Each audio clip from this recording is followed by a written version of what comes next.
You have empty spaces. We all have empty spaces in life. We think areas in our life, we think God's not going to show up.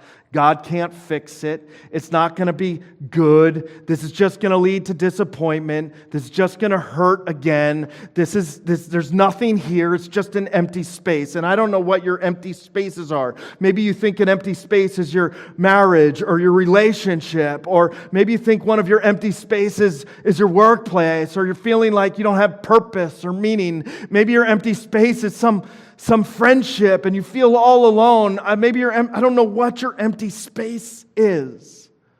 But what's most incredible to me about Thomas is he just sits in the empty space and in the mess. And his expectations are, I don't think God's going to show up. But he was still following God.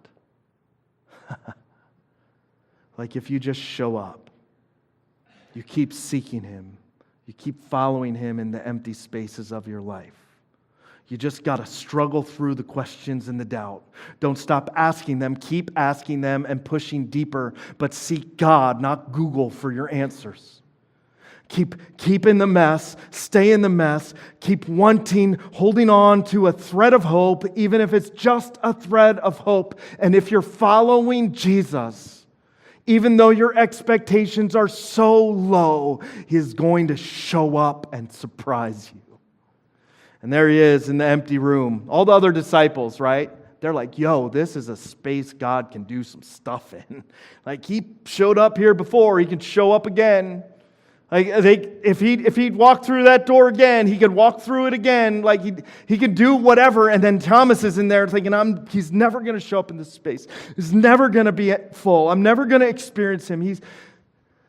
And then God blows past his expectations, walks through a door, and Jesus shows up spiritually and physically right there, right in front of him. And He says, hey, Peter, peace be with you. He says to the disciples.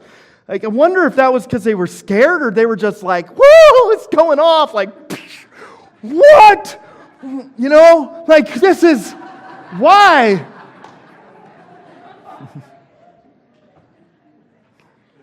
I don't know why it was like, yo, chill out, all right? Like, calm down a little bit. You're getting a little too, I don't know why. He says, peace with you. And then He looks right at Thomas. And He says, he says, put your finger here. See my hands? Reach out your hand and put it into my side. Stop doubting and believe. Stop doubting and believe. It's an incredible moment where Thomas realizes that God was always bigger and better than he ever thought. It's an incredible moment because he was willing to stick through the mess and sit in the struggle. He was willing not to walk away from the empty space in his life. God showed up and blew his absolute mind.